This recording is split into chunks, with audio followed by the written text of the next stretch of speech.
All right, everyone, welcome back to Vuln Vibes, the show where we dig into the nitty-gritty of all things cyber. Yes. And today's episode is no exception. No. We've got a doozy for you guys, 2 critical vulnerabilities in Cisco's Identity Services Engine. ISE. Yeah, that's the one. Yeah. ISE, a platform that's pretty much the backbone of many organizations' network security policies. That's right.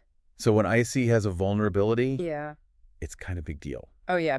Big problem. And we're not talking just any vulnerabilities here. We're talking remote code execution and authorization bypasses the kind of stuff that can give any security pro nightmares. Yeah.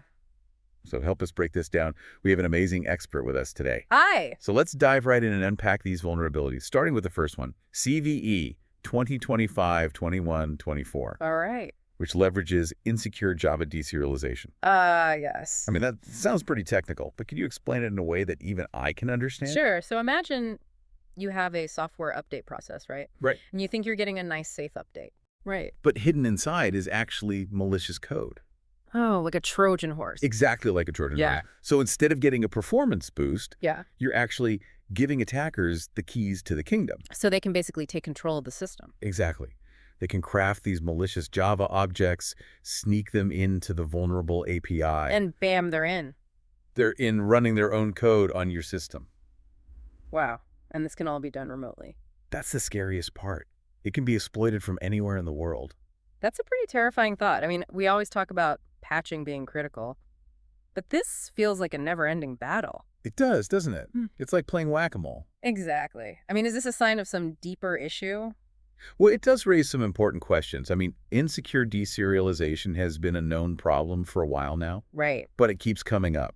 Right. So it really highlights the need for more secure coding practices from the get-go. So like building security into the software development process from the very beginning. Exactly. A shift-left mentality in Yeah. security. Okay, makes Yeah. sense. Now onto the second vulnerability, CVE-2025-20125. Right. This one is an authorization bypass vulnerability. Right. So even if an attacker has limited access, they can potentially still slip past security measures. That's the danger here. So essentially, there's a lack of proper authorization checks in a specific API. Okay. And there's also insufficient data validation. So it's like giving someone a backstage pass with no security checks. Oh. They can wander around, change things, and potentially even reload the entire system. And both of these vulnerabilities only require read-only admin credentials, which honestly, those don't seem that hard to come by. You're absolutely right. And that's what makes it even more concerning. You have to think about insider threats or compromised accounts with seemingly low-level access. Right. The potential for damage is huge. Yeah, and you mentioned that during a reload in a single node deployment, Yeah. new devices can't authenticate. That's right. That means a major disruption to operations for any organization. So this is a ticking time bomb. It is. So what can organizations do to protect themselves?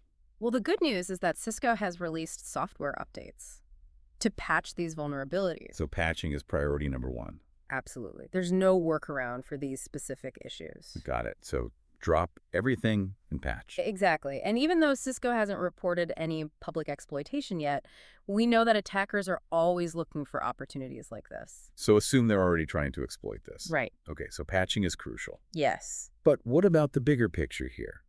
How can organizations be more proactive and identify these vulnerabilities before they're exploited? That's the million-dollar question, isn't it? Yeah. We need to move beyond just reacting to these threats. Right. Organizations need to have robust vulnerability management programs. Okay. Prioritize security in the software development lifecycle and really foster a culture of security awareness across the entire organization. It's a shared responsibility. Absolutely. Well, this has been an incredibly insightful deep dive. Thank you so much for sharing your expertise with us.